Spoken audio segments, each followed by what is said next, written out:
Well, hi everybody, it's the Week in the Tackle podcast, the podcast where we look back at the previous week in the world of soccer and or football, delete as appropriate, and tackle the topics that we thought were interesting. I'm Tom Rennie of SiriusXM FC and TalkSport fame, and alongside me is Apple TV, TNT, SiriusXM, ESPN, ABC, LMNOP, all of that, expert on all things football. It's Brian Dunseth. How are you, mate? You all right? Rennie, I'm fantastic. I think I had a better weekend than you. Oh. And at the same time, I think I had a worse weekend than you. But just fresh off the plane, back from Seattle, got to watch Luca's Halloween presentation today. And I'm here with you two knuckleheads. So f*** off, Tim Horsey. Sorry, Tim. You lot, honestly, and by that I mean Americans, you love Halloween, don't you? You just love it so much. I still, after all these years, I don't get it. I don't understand it. I sent my daughter to school today, or nursery today,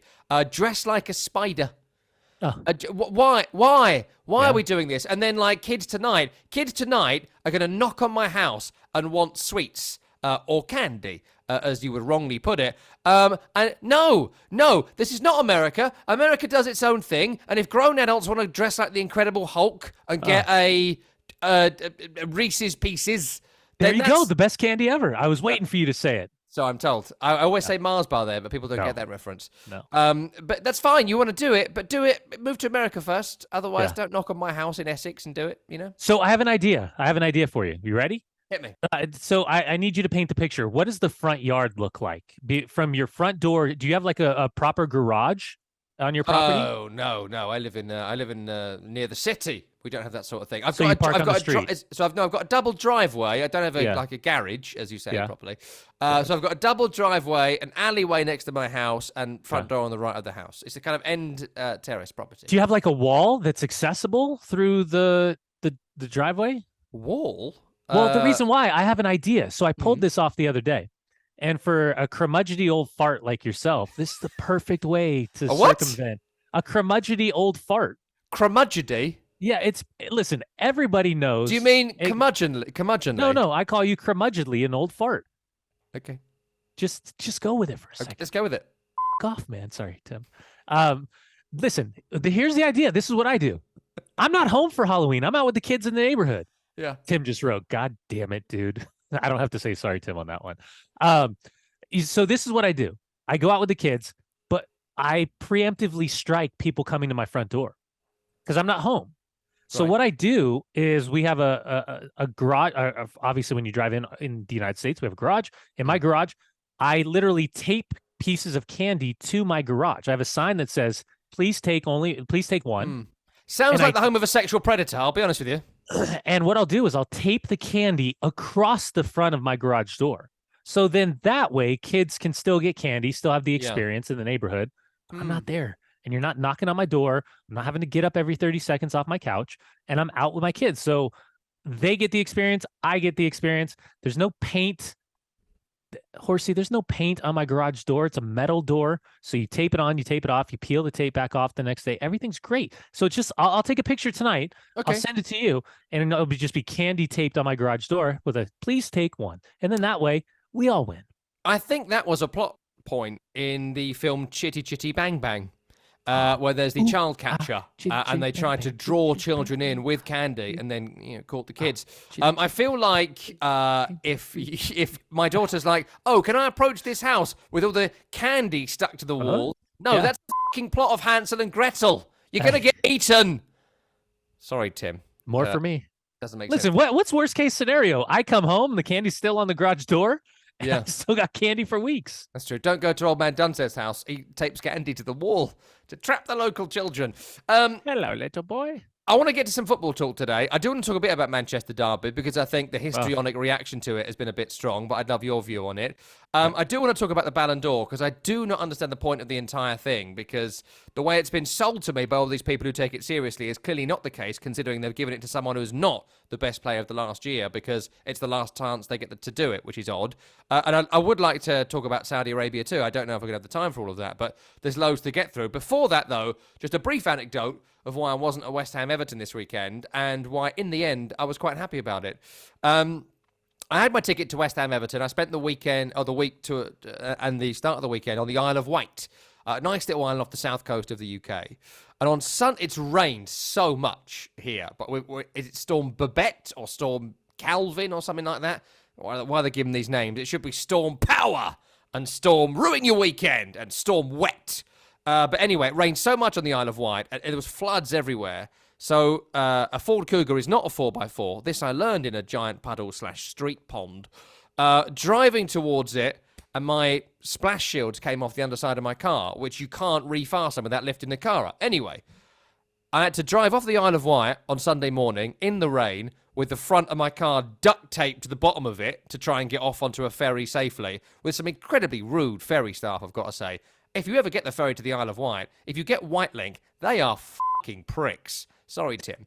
All of them. Got into Portsmouth, and I got to a little quick fit garage just outside Fratton Park, the home of Portsmouth FC, and had my car repaired, but it took till like 2 o'clock or 3 o'clock in the afternoon for it to be done, and so I spent the entire day hanging around the Cascade shopping centre in Portsmouth, waiting for my car to be fixed, missed the West Ham game, and when you sent me Skamaka on a text, I knew we were losing, and having then watched the final 10 minutes of it on a Sky glass screen in the centre of the Cascade shopping centre, I thought, you know what? This day was better than it would have been if I got home and went to see the game. So thank you, West Ham. Thank you very, very much for making my diabolical day in the Cascade shopping centre and in a quick fit garage in Portsmouth feel better than it actually was. I appreciate it. But by the way, is it a Cougar, a Ford Cougar, or a Ford Kuga? Because I looked it up while we were talking on carandclassic.com, and it's Kuga. That's Ford the one. Yeah, Kuga. that's it.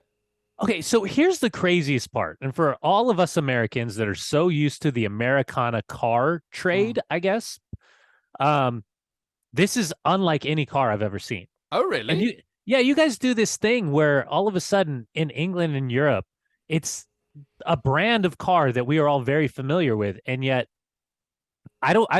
Tim, tell me if I'm wrong. Like, I don't even know what I would equate this car to in the Ford family. It's a mini SUV. It's not like a 4x4 SUV. Yes, but it's sort of sold to you as like a rugged version of like, so there was the Ford Escort, then it became the Ford Focus, and then it became the Ford Cougar, development of the European saloon cars. But it's sold to you as it can take terrain. It can't take terrain. Nothing with plastic on the underside can take terrain. I know what to equate it to.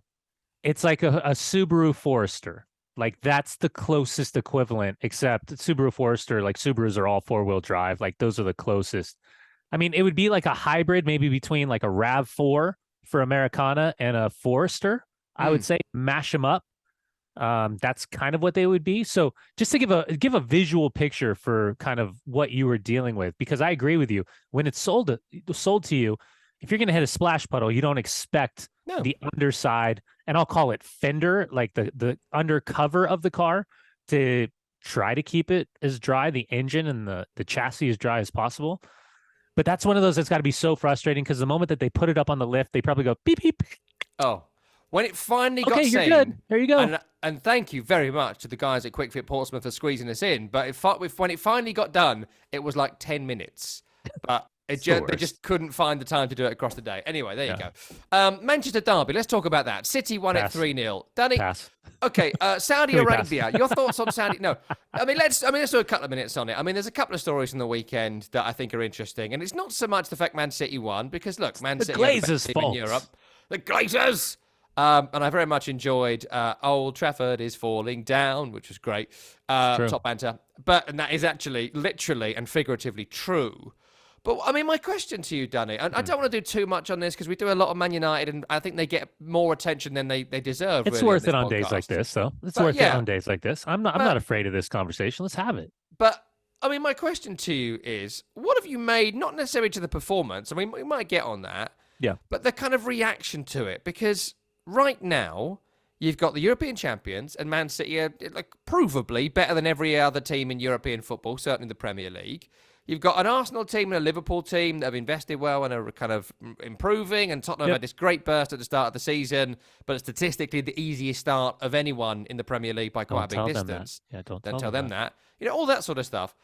Like Man United, it's not been great, but they were never going to beat Manchester City. So why do you think there has been a fallout to such a degree that we get to Tuesday afternoon and still it's the first talking point on podcasts like this and radio stations and the back pages of all today's papers? Yeah, I would start with number one last year because of, I think, the controlled ascent after the start of the season, that heading into this year with the money spent, there was still expectation, and the expectation has been far from being matched.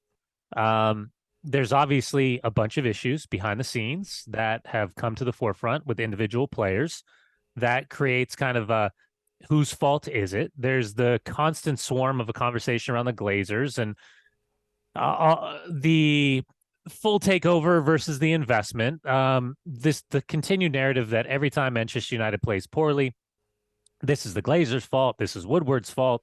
Now we are just talking about football. I think at some point we just have to separate the conversations. And I can understand and I can get the narrative of, hey, hold on a second. The Glazers did provide the amount of money made available for Manchester United to go out to purchase extraordinarily expensive players. But I also understand that, well, do we have a head of recruitment? Do you have a sporting director? Do you have somebody inside behind the scenes that is arcing the creativity of what the roster needs to look like? Because we've now had multiple managers who have been fired that have come out publicly and said, this was the laundry list of players that I wanted. These were the players that were first and foremost on my list. And effectively, we're being told that number 4, number 5, number 6 are the players that were essentially bought. For Erik ten Hag, he's been backed. For Erik ten Hag, the amount of players that he has personally chosen, that he has had previous or has seen up close and personal, albeit a lesser league, he's co-signed these players. He's also seen the club go out and spend extraordinary amounts of money on Rafael Varane, on Casemiro, on Mason Mount, et cetera, et cetera. And now we're to the stage where havoc, innuendos, reputations, results, all of those things are still important and serious talking points. But again, let's just go tactics. Let's just go shape. Let's just go identity. And what we saw from the opening interview after the starting 11s come out, there's not a fucking fan in the world, sorry, Tim, that believes that Erik ten Hag's quote when asked, why would you start Johnny Evans? And listen, Johnny Evans has been an incredible servant for the club in the past. He's been an incredible center back in the Premier League. He's super solid, super solid. You may not get a 10, but you're certainly not going to get a 2. You're always going to get a 6, 7, and 8. He's a good pro. But all of a sudden, you're starting Harry Maguire, and you're starting... Finish it. Go on. You're on a good train here. Go on. Yeah. You're starting Johnny Evans. You've got Lindelof at left back. You got Serge Reguilon. You've got Varane on the bench. You're obviously without Luke Shaw. You're obviously without Malacia. You're obviously without Wan-Bissaka. Injuries and conversations do play a part. That is a realistic nuance to the conversation. But when you're asked why you've left Rafael Varane on the bench for Johnny Evans and or Harry Maguire, and you say tactics, right there, fucking alarm bells. Sorry, Tim, for every Manchester United fan. I think Sofiane Amrabat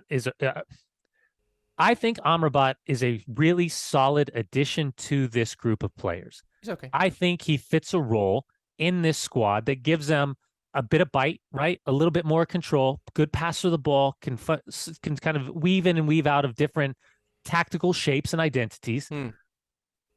But I don't...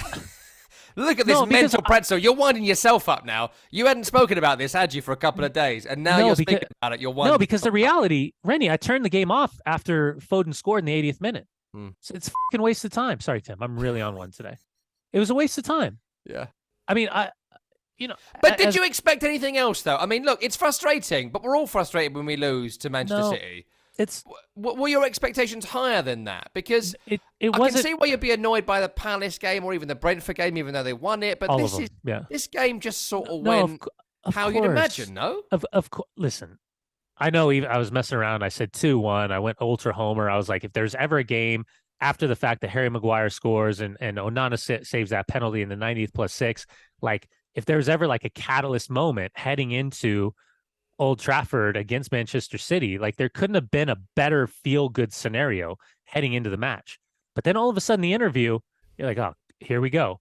And again, Manchester City and the way they have built themselves up, take away all the accusations, take away all the money, take away all the ownership conversation, just as a club, the way that they have continued to evolve as a group of players, and the depth of roster that they have with that manager, Pep Guardiola, there's a reason why we're looking at and why we will always look back at this phase of 5 years and say, oh my God, what a team.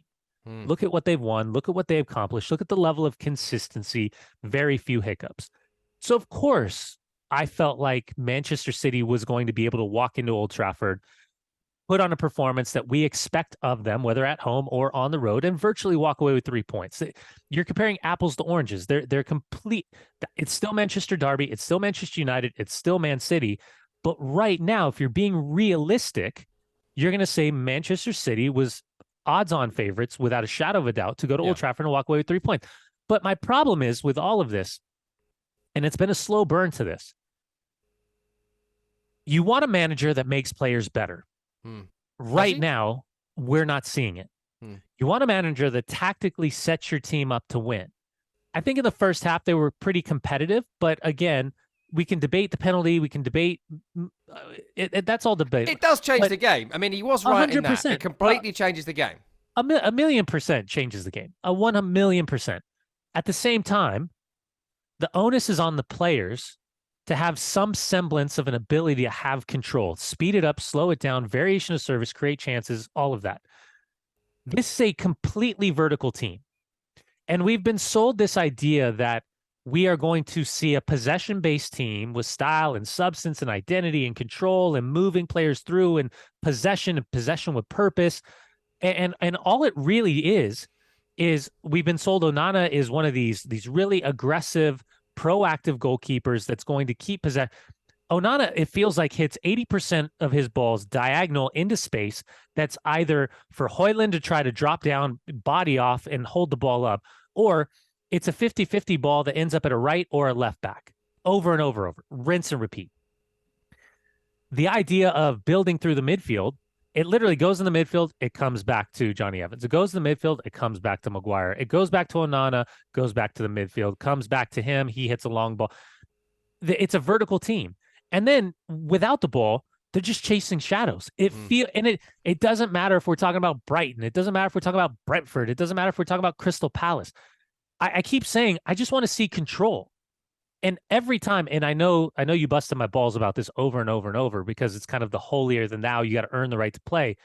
But I don't expect when I watch Manchester United to be chasing the ball and chasing shadows over and over and over and becoming so fatigued without the ball that once they finally win the ball against the Crystal Palace, all they can do is hit a long ball up over the top and pray to God that Marcus Rashford can beat 3 to 4 players and break something down to get a chance.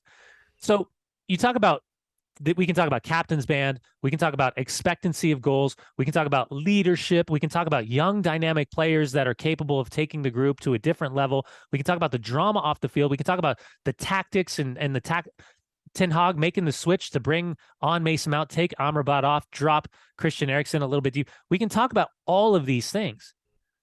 But again, I think every fan has this idea of visual markers when they're looking at their team play and saying, oh, that's our way.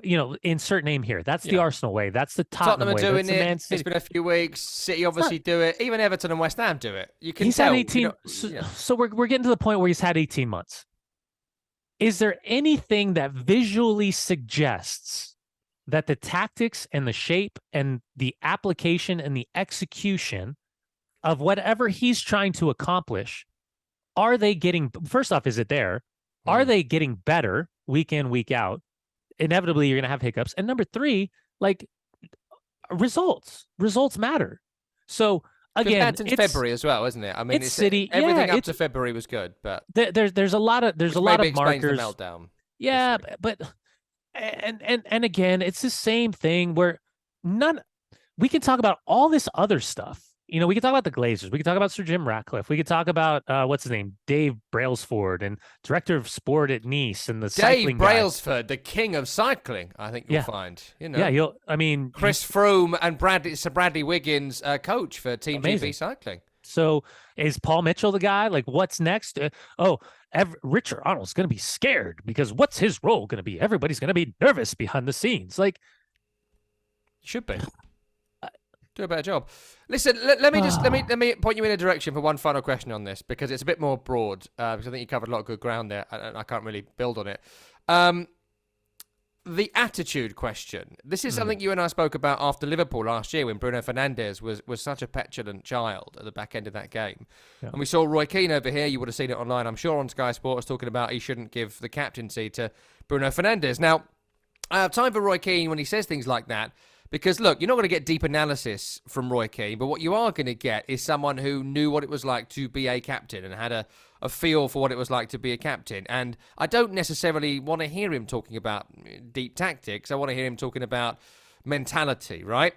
And I thought that was worth talking about for a few minutes, because some of the attitude after the third from these Man United players.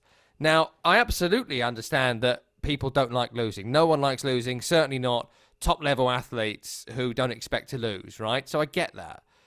But some of the attitude which actually led to the third goal, the lack of pressing on Rodri, the lack of effort to get to the second ball, the lack of effort to get to the third ball, later in the game, the smashing of the arm of Doku from Anthony and his whole petulant, childish, 2-year-old performance from when he came on, the shaking of his head when Højlund came off because he thought he should have come on, and all that, all of it.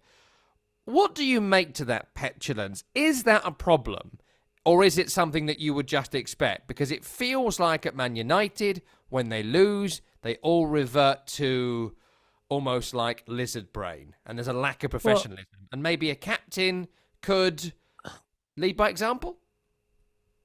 So I know we'll talk about Everton, and I know we'll talk about West Ham at some point, but James Tarkowski, like there's a leadership element where he's moving guys around, he's screaming and holding people accountable, but he's not effing them off, right? It's like, it's the intensity, it's the focus. He's grabbing guys and, no, you mark this guy. No, come on tight. Like, you know, like that's what I grew up with, right? So that's how I identify leadership.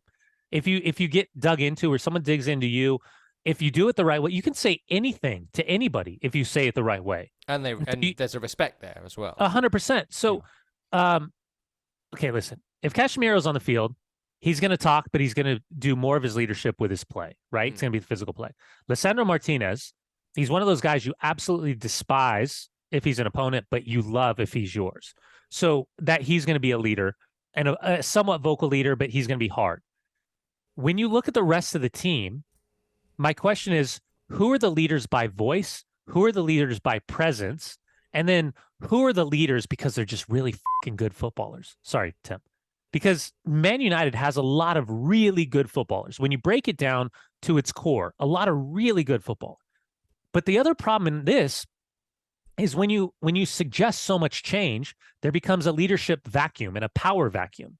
And so when you're talking about guys like Pogba and guys like Cristiano Ronaldo versus guys like Harry Maguire and, say, a Rafael Varane, and like the cult of personality is very, very different. So a voice, and a loud voice, and a petulant voice, and a very demonstrative arm-throwing voice becomes Bruno Fernandes. Bruno's an incredible player. He's an incredible player. When you break it all down, you get away from all the pomp and circumstance. He's an incredible player. But when throwing your arms around, you become targeted very quickly, right? Because of the petulance. It doesn't look good. So the question for Manchester United is, who is your leader? Who is your lead when the chips are down and you've got the manager growling on the sideline, jutting his jaw out because he's just disgusted and frustrated with what he's saying? Who's the guy that has a semblance of accountability with a little bit of rah-de-rah, and ultimately the respect of everyone else to say, let's fucking go? Sorry, Tim. cursing a lot today. That's like 20, I think. That's so It's many. at least 35. That's so many. But that's what they're missing. It's not. It's not what they're missing. It's what they're lacking right now. Yeah. And right now, they need somebody within that group to step up, to show physically that presence that is leadership, to grab everyone else around him, to not just bitch and moan. Because right now, there's going to be distrust from the coaching staff for certain players. There's going to be it gets start to be that thing like, why is he playing? Why does he get to start in front of me? Why am I not the substitute used? I can't believe he's doing this again. We all know he's not good enough to play that position. These tactics suck. They're not good enough. When that starts to creep in, the noise and the little leaks and the little conversations and the stories and the tweets, they all start to get bigger and bigger and bigger. I think Erik ten Hag's a good manager. I think he's won a trophy. He's gotten to another final. He qualified them for top 4 finish to get them in the Champions League. But with all that growth comes expectation. And right now, the level of expectation versus the level of reality, there's a significant gap for Manchester United fans. I do want to move on, but I do want to ask you one final question, actually, because of your final point there. Because we were chatting to Sam Lee from The Athletic today, and I thought it was really interesting, him talking about it. He was there at the game. And his point was something that we've spoken about a few times. I actually think Ten Hag might be toast. I think that this might have gone too deep and the narrative might have become too strong of this kind of personalityless, kind of bald David Moyes type being in charge. And I wonder whether, February to November is a long time to be poor. And that list of signings that he has made or endorsed, and he gets the veto on them, this year it's Mason Mount and Rasmus Højlund, and away from Lisandro Martinez, how many success stories are we looking at from his signings? And I just wonder, is there any possibility that you can see Man United not finishing this season with Erik ten Hag as manager? Easily. Yeah, I could see that. I mean, I guess if you're an Ajax fan, there's a good position available for him should he be sacked. I mean, this ball is hurtling in the wrong direction right now. And that's the challenge for Erik ten Hag. And so we're going to find out what he's truly capable of, because the reality is Ajax is a massive club, but this is Manchester United. It's a completely different challenge, a completely different league. I agree with him 100% that says Manchester United will never play like Ajax. They won't, because the competition and the value of the league is much greater than what is in the Eredivisie. That's reality. So there's a lot of an honest assessment there, but that's not what Man United fans want to hear. They don't want to hear that we can't beat Ajax. We're Manchester United. That's the mentality. So again, the visual markers: control, possession, variation of service, scoring goals at a high rate, a high clip, defensively sound, stuck in, keeping the game in front of them, great saves by a goalkeeper.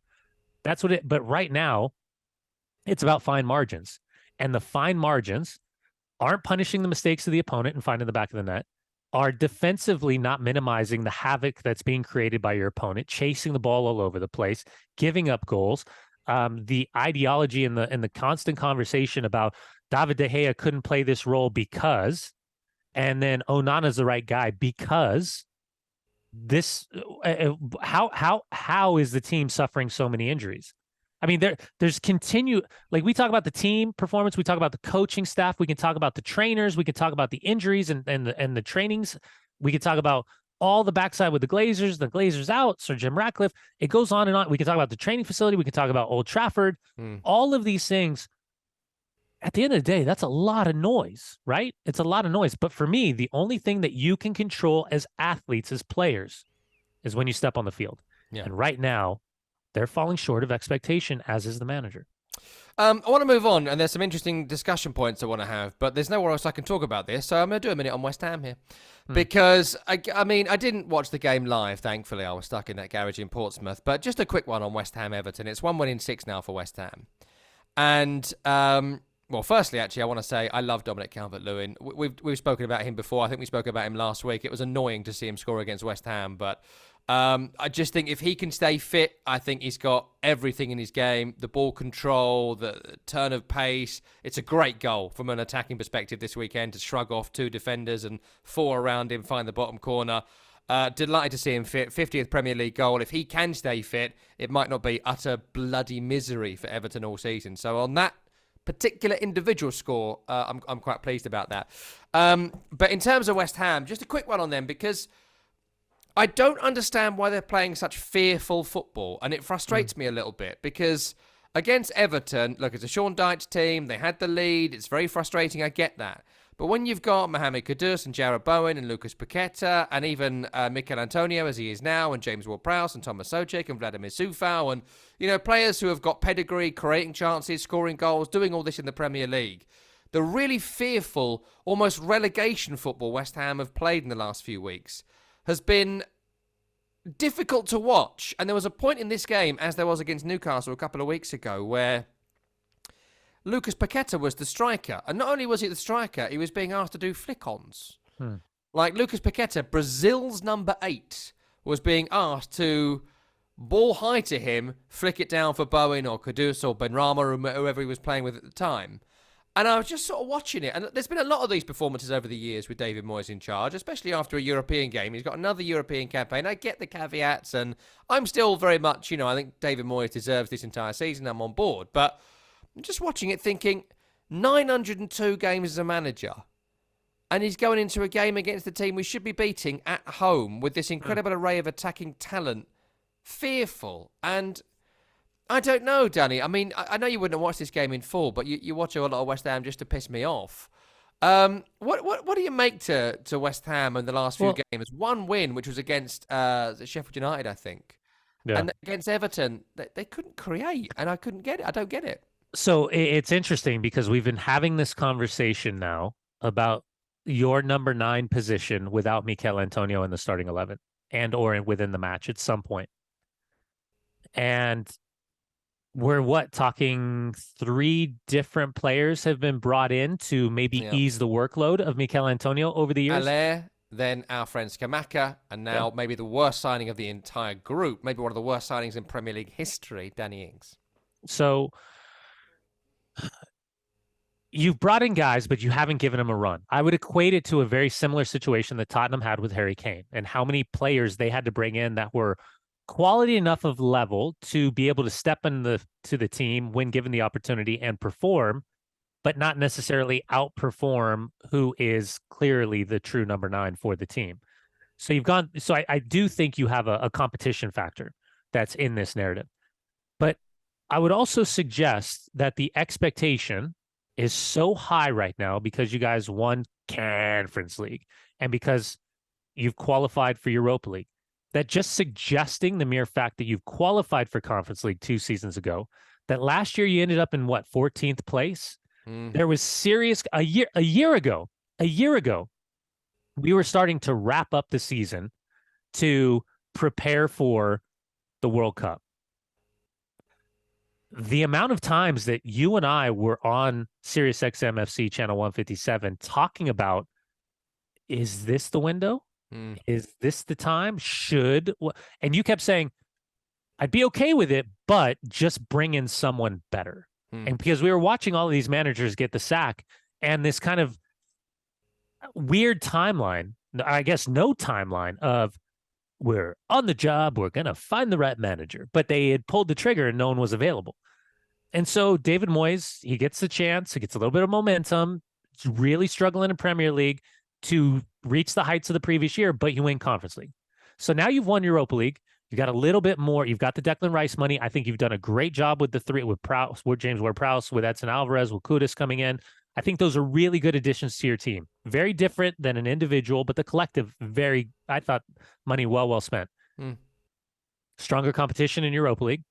Still seeing the same issues that they had last year in Premier League. And again, my question for you, and it's been there since last year, is the depth of roster, and I would have this conversation about Aston Villa, with Brighton, with Newcastle United, is the depth of roster strong enough to compete on multiple fronts? And that's going to be the challenge for this group.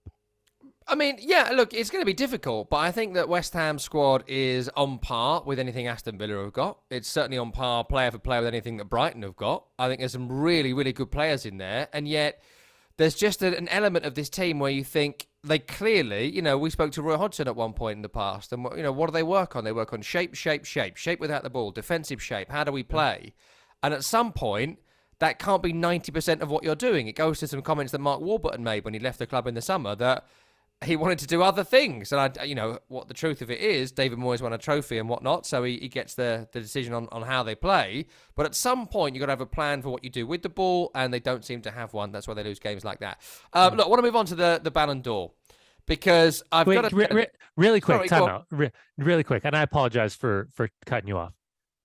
How wild is it? How wild is it that we've gone 35 minutes in this show, and we've probably gone the last 10 episodes of Week in the Tackle with barely a reference to what's happening at Chelsea Football Club? There's nothing to say. There's nothing to say, is there? I can't add anything. It's inexplicable. Think about how crazy that is. There's zero level of expectation for Chelsea Football Club right now, that there is no conversation. There's no public conversation whatsoever at a reasonable expectation level of what is happening with Mauricio Pochettino and this group of players. Well, you know what? It's really interesting you should say that. And the reason I'm keeping my powder dry on it a little bit here is because next Monday night, Tottenham-Chelsea, Pochettino against Tottenham. And if that game goes as the form book suggests, Tottenham will be back top of the Premier League table, and Chelsea could be as low as 16th. So maybe at that point, after a quarter of the season, it could be really interesting. Or it could be what it looked like before Brentford, that Pochettino has got, Simon Jordan said this week, he expects them to be Premier League champions in the next 3 to 5 years. Okay. I mean, he also didn't think he'd go bankrupt to Crystal Palace, I guess. Oh, he didn't go bankrupt. All right, don't have a go at me, Simon. Just what the law said. Right, so we'll do it next week, I think. I think that's really interesting. But Ballon d'Or, I just wanted to get your opinion on it, because obviously an MLS player, Lee something, won it. No, Lionel Messi won the Ballon d'Or again. And how dare you? I don't want to have a conversation about whether he is particularly deserving or not, right, or whatever. I kind of want to ask you a question about what the point of the Ballon d'Or is. Because, so the Ballon d'Or is essentially voted on by 100 journalists from around world football, and they get a vote. Henry Winter got a vote, for example, in the Times, and they get a vote on who they think the best player was in the last year. And then it goes to a kind of ranking system, and they list out who the best players are in order from their votes, and someone gets it. Lionel Messi has won this 8 times. Now, the reason I ask this is because I think people outside of England certainly are obsessed with it. In Spain and in Germany and in France, they love it. Certainly in France, obviously they love it. France Football Magazine. But in general, in England, it's not a particularly vaunted trophy. It isn't something before this particular era we spoke about a great deal. It got merged with the best for a while, which is FIFA's little thing. And now it's not. So we have the best, and then we have the Ballon d'Or. Now, if the Ballon d'Or is an award for the best player in the last 12 months in world football, Lionel Messi is not the winner. Now, he had a great World Cup, right? And you can disagree with that. It's absolutely fine. But he had a great World Cup. They won the World Cup. If they didn't win the World Cup, would he have won the Ballon d'Or? Probably not. The fact they won the World Cup is the big difference maker for a lot of these people that have done it. I would right? agree. 100%. And that's fine. Yeah. And that's absolutely fine. But objectively, Lionel Messi was not the best footballer in the world across that 12 months. He achieved something at the end of an incredible career that makes it more than noteworthy and worth marking. And again, that's absolutely fine. If you want Lionel Messi, as a journalist, to be the Ballon d'Or winner this year, because it's the last time you're going to be able to do it, and he won the World Cup, and that felt like a 20-year odyssey to do it, and all of that, that's absolutely fine. But that is not what I thought the Ballon d'Or was. The Ballon d'Or is supposed to be the best player of the last 12 months. And if the argument is about winning trophies, well, Erling Haaland, who is a close competitor for it, he came second in the list. He won the European Cup. He won the Premier League. He won the top scoring player in the Premier League that year. And he couldn't compete in the World Cup because he plays for Norway, who didn't qualify. Yeah. For me, Rodri's the best player in European football in the last 12 months. Scored the winning goal in a Champions League final. Runs Pep Guardiola's Manchester City, also won the Premier League. I think is the elite player in world football right now. But that's just my opinion. But I think that reading Henry Winter's piece, for example, in The Times on Tuesday, quote, "This may be the last time to celebrate Lionel Messi as the greatest player at work in the world, but there's no nostalgia involved. No clinging to flickering romance. Messi fully deserved the Ballon d'Or presented to him by Drogba on Monday night. Then he goes on to talk about the World Cup, and he goes on to talk about, really, to be fair, Alexis McAllister and Enzo Fernandez and Emi Martinez might have been more important to the team overall, or as important, so contradicting his initial sentence, saying that, it's not nostalgia. It is nostalgia. And again, that's fine, but to me, the Ballon d'Or has never really meant anything, because so many people give it to Lionel Messi because, of course, he is the god of football, and that's great. But what's the point of it? Like, what is the point of it, barring getting Lionel Messi to go to an award ceremony and saying you got to touch his silken robes as he walked past one final time? And doesn't it kind of take away the nature of it for those other players, or like the Lewandowski one a couple of years ago? But I can't win it because everyone wanted Messi to win it. But he wasn't the best player that year, so what's the point? Well, I mean, we have a track record of rewarding players that have won the World Cup, but usually it's paired up with some type of either super long run in the Champions League or a Champions League title. You go back to Luka Modric, and there's an argument to be made that Luka Modric absolutely deserved his. And at the same time, there's an argument to be made that Luka Modric is a fantastic player, but had Croatia not performed the way they did in the World Cup, Luka Modric would have been on the short list, but most certainly wouldn't have won it. So we have two players on the completely different side of the pendulum in terms of their career, right? When you're talking about Erling Haaland and you're talking about Lionel Messi. Erling Haaland was a monster performer. And I know people will dig into his stats versus top six sides or lack of goals and big games and Champions League matches. And there'll be an arc and a narrative of like, whoa, look at, he was completely anonymous. Guy still scored some incredible goals. He was an untouchable machine last year. And City as a unit was extraordinary. And you could talk about Rodri, you could talk about Kevin De Bruyne in that conversation as well. Three incredibly high performers for Pep Guardiola's Man City. And at the same time, the arc and the narrative surrounding Messi wasn't about this Ballon d'Or. The last 12 months were about him and the legacy compared to Diego Maradona. That's what it really comes down to. And that's what we all kind of always heard. Well, who was better? Who was better? Diego Maradona or Lionel Messi? Well, Lionel Messi hasn't won anything. And when Argentina, he just collapses. Well, you think about the couple of finals in the Copa America. You think about a couple of different winning the Copa America 18 months ago and then lifting a World Cup trophy. So the ghost of Maradona is no longer hanging over him. These two are hugs, if you will. They're equitable in a lot of ways. And then, you talk about the human side and the comparison, contrast, whatever, the morality of what we try to do. Statistically, Lionel Messi had a really good year at PSG. I think it was like done okay. I mean, again, we're comparing the strength of the league, but I think he came in somewhere around 24 goals, 25 assists, somewhere in there. But those are numbers that we come to expect for Lionel Messi. But we usually expect those numbers to be associated with Barcelona, right? And lifting a La Liga trophy and making a really long run in the Champions League. So what we're effectively doing, or people are saying, hold on a second, PSG wasn't good enough. PSG is PSG. And of course they're going to win. But the reality is PSG has to win a Champions League.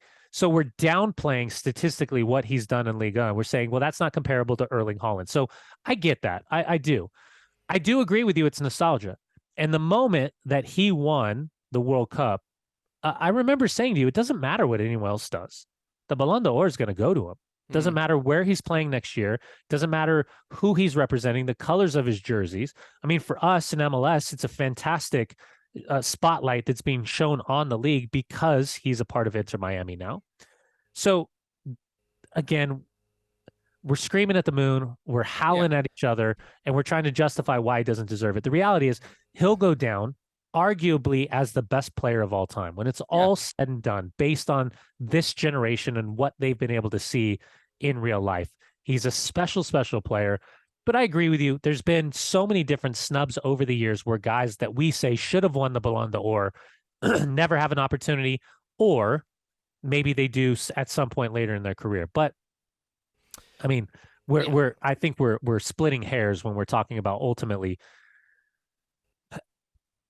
You break down the process, you break down the voting process. I think I agree with you. There's going to be a ton of nostalgia. Did he deserve it? I think he does, but I also think there was a couple arguments to be made of other players that most certainly deserved their first Ballon d'Or as well. Again, I don't care about this much, right? But it annoys me how much attention it gets, considering how little I care about it. I think that's what gets to me about it. And they need to decide what it is. And if it's an award for the best player of the last year, and maybe that's what it will become soon, it could be quite interesting to see what people think. If they're just going to do it because Lionel Messi is the greatest player ever to play football, again, that is fine, but don't bill it to me as the best player of the last year. Look, we've got to move on. I think but really quick, if you just watch, if you just watch the ceremony itself, I mean, what are we doing here? It's just turning into a Twitch YouTuber extra. To your that speed guy. Look at the turn. He's got balls, mate. That's what it's turned into. Who was that? Was that Crocodile Dundee? That was your buddies when you were at the Chelsea game up in my YouTube pals. Yeah. Weird segue, but let's do a little bit on the Saudi Arabia World Cup, which is happening in 2034. Australia have pulled out of their bid to host the tournament. And so it's more than likely to go to Saudi Arabia. And I do want to say a little bit on this, Danny. I'd love your view on it, but I'll give mine first if you don't mind, because I hate this. I got to tell you, I absolutely hate this. Saudi Arabia is a country. We've had lots of discussions about them and the way the country is run. From, if you go to Human Rights Watch and Amnesty International, we can talk about the lack of freedom of expression, the lack of expression of belief. We can talk about the lack of women's rights. And, they've got a little bit better recently. Women can now get a passport. You kidding me? And, they're still very much controlled by a guardian who has to be a male. There is no law at all about homosexuality and LGBTQ rights. There are none. It doesn't exist in the country in terms of the law there. No gender identity. Migrant workers are treated appallingly. The way that there are X amount of people executed by the regime for what we would consider to be minor offences. I could go on and on and on about it, taken from Amnesty and Human Rights Watch. There are so many issues for me personally about Saudi Arabia, and I don't need everyone to agree with me, right? I don't need footballers who go there to play to agree with me on that. If you want to go and you're fine with the way the country is, and that's fine, we haven't got to be the same person here. The issue for me is FIFA in this particular discussion, because a country can run itself however it wants. And I think there is a long, long track record of one country telling another country how to govern itself, and it doesn't particularly end well. There are ways to soft power better rights for people. I don't think you can force Saudi Arabia to be what I would consider to be a better country. But FIFA, this organisation, this morally bankrupt, corrupt organisation, they have what they call a kind of human rights policy, right? They have a human rights policy. It came in 2017. And in that human rights policy, I'll just read you a little bit of this because it's mind-blowing, right? It's Article 7 of their human rights policy. Quote, the organisation cited Article 7, which highlights where the national context risks undermining FIFA's ability to ensure respect for internationally recognised human rights. FIFA will constructively engage with the relevant authorities and other stakeholders and make every effort to uphold its international human rights responsibilities. Now, that essentially means if two nations are bidding for the World Cup, one has a diabolical human rights record, according to organisations like Human Rights Watch, and the other one's Australia. If that discussion then comes to a vote, it has to be considered, and we would hopefully then see a FIFA board and exec committee say, hold on, we've got this 27 human rights policy here. Saudi Arabia clearly doesn't meet the levels that we require. Australia does, so it discounts them. Australia pulled out now. There is no competition, so there's going to be no reason for them to say, oh, we can't give it to Saudi Arabia. It doesn't meet our 2017 human rights policy because there's no other bidder. So we're now not going to have a discussion because there's no other bidder about whether that is an acceptable country to host a World Cup from a FIFA organisation who is meant to be like football is for everyone. We want more gay players. Infantino says, I am black, I am tall, I am Muslim, whatever that stupid speech was he did in Qatar, where he said we embody everything and everyone, which was complete fucking garbage. Sorry, Tim. Obviously, this hideous man who runs this organisation, this morally bankrupt organisation. But we don't have that conversation now, Dunny, because it's a procession. 11 years from now, Saudi Arabia got this World Cup, and suck it up, Buttercup. There's literally nothing any of us can do about it. And it just speaks to me. And again, I'm not trying to be critical here of Saudi Arabia. I am critical. I don't like what I know of the country. I don't like it. And I think women should have rights. What can I tell you? A lot bloody more rights than what seem to be there. But again, that is their decision. And it's not something I want to get wildly involved in on this particular platform. But FIFA tell us who they are and who they project who they are. And then they give Saudi Arabia the World Cup. And Dunny, it's unacceptable to me that they are just allowed to do this. And we've got to suck it up with another Winter World Cup in a country whose human rights record is at best questionable, and doesn't in any way seem to fit with the principles that FIFA are supposed to have.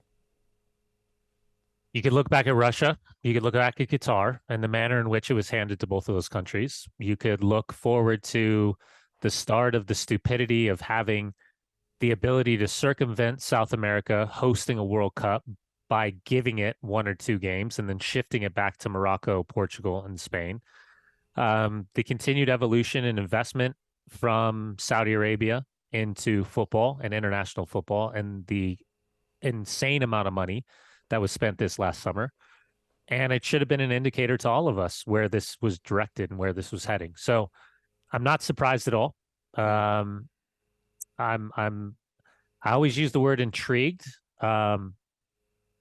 because that's the closest word I can figure out how to use, because I'm not smart enough, to see what this all looks like over the next couple of years. Because now you've really, by allowing Saudi Arabia to have this World Cup, giving them this World Cup, I am intrigued to see what this looks like with how the continued, we said investment, right? Investment in the game. What this is really going to look like for not only domestic football, but for international football. I'm very inquisitive to see how this is going to be laid out publicly and privately with the amount of money that is going to be put into the game, both domestically and internationally, because now all bets are off. Yeah, all bets are off. So we'll see where it goes. Hopefully this is whatever the watchdog or over the oversight committees or whoever's kind of in charge, hopefully has a good handle on the responsibility and the job that's ahead of them when trying to make sure that this is executed, wrong use of words, that, this whole project is executed as above board as humanly possible in this situation. So I guess shrug the shoulders and we'll see. That's the issue, is that all we can do is shrug our shoulders. And, we've had the discussion before about the Saudi League, and if the Saudis want to invest a bunch of money in the Saudi League and bring European players over, great. More power to them. Yeah. I have a lot of issues with the country and the way the country is run. Personally, I wouldn't want to live there, but if you want to go and take the money, more power to you. But I just feel like, never virtue signal to me again, Mr. Henderson. Never tell me how to feel about things, and, don't talk to me about how you feel about women's rights and gay rights and things, button it from now on. You do that, take the money and disappear, great, have a nice house, have a nice life. But FIFA aren't that. FIFA, next round of FIFA games, what are we, 2 weeks away? Just note down the amount of times you'll see a banner about peace and tranquility, and, we all can all hug and whatnot, and there'll probably be some sanctioned silences for the nightmare scenario in Gaza and what's happening in Ukraine, all this sort of stuff. They'll do that. And then remember at the same time, they've just given Saudi Arabia the World Cup. And just try and square that circle if you can, because it pisses me off. Danny, one final question. I've got to apologise to you here because I was so busy this weekend. I got across the Premier League, as I'm contractually obliged to do. I just couldn't watch any of MLS, and we'll do a lot on this next week. That's all I watched. I know. Yeah, I know you were in Seattle doing Yeah. the victory over Dallas and all that sort of stuff. Yep. I am super interested in the MLS Cup playoffs, so I'm a bit annoyed about it. I've just not had the time. What have I missed, and what should I be looking forward to next week? Where have you been? Bring me up to speed. Yeah, I actually got a call Friday night. I was out at Corn Bellies with the family, and I got a call from a boss. Kristen said, "Hey, any chance you could make it to LA tomorrow? Because Mo Adu and his partner were about to go into labor." And Oh, so I ended up getting on the plane the next morning, and I headed down to LA. I worked the game with Keith Costigan. We did LAFC against the Vancouver Whitecaps. Fantastic win for LAFC. Vancouver tried first half really tight, but they ended up giving up 4 set piece goals on the road at LA, something that's somewhat criminal defensively. Here's the storylines. We'll start in the bracket on the left. St. Louis City SC.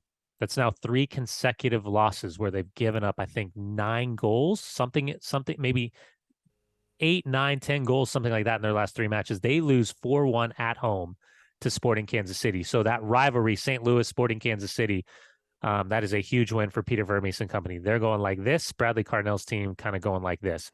Houston against Real Salt Lake.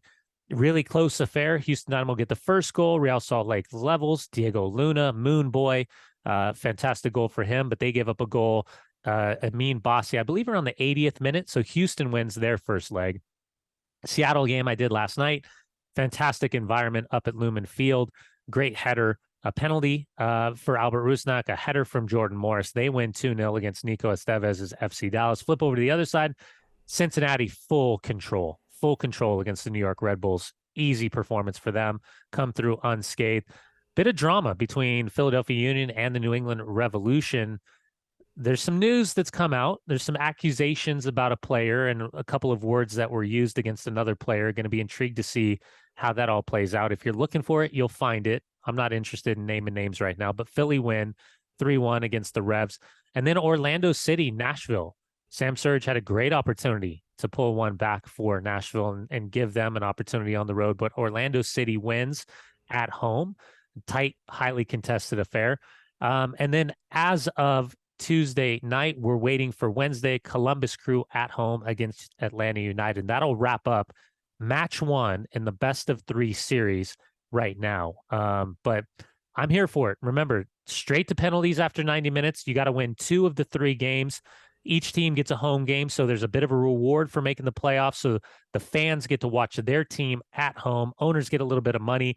It raises the stakes, makes it a little bit more difficult. But at the same time, because there's no aggregate score line, if you're chasing a game, you can actually go for it. You can actually make some attack-minded subs and get back into the game. I'm here for it. MLS After Dark. It's my favorite stage of the season. It's cold. The smell in the air is different. The leaves are falling. That's when you know it's playoff time in Major League Soccer. So far, match 1 or match day 1, however we're referring to it in this best of 3, right? 1 of 3. So far, yeah. Really, really exciting. Something that you had all the naysayers out there. I think it's been really fun to watch. I'm super excited about what it looks like.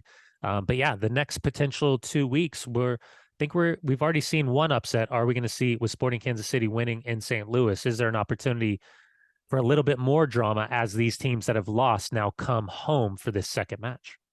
And most excitingly, you don't need to find a friend who works at Apple to watch these games. And as you can see, if you're watching on YouTube, I'm ready already with my Apple TV app on my phone for Columbus against Atlanta. It is 11:30 p.m. UK time on Wednesday, so You can do it. Might not make the end, but I'll try my best. Just grab a whiskey.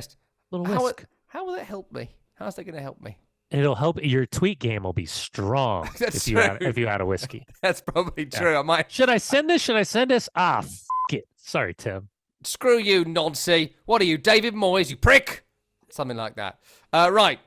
Sorry, Tim, if some of that needs to be deleted. That was this week's Week in the Tackle podcast. That is Brian Dunny Dunseth. I am Tom Rennie. Tim Horsey had the dubious pleasure of producing this program. We'll see you next week.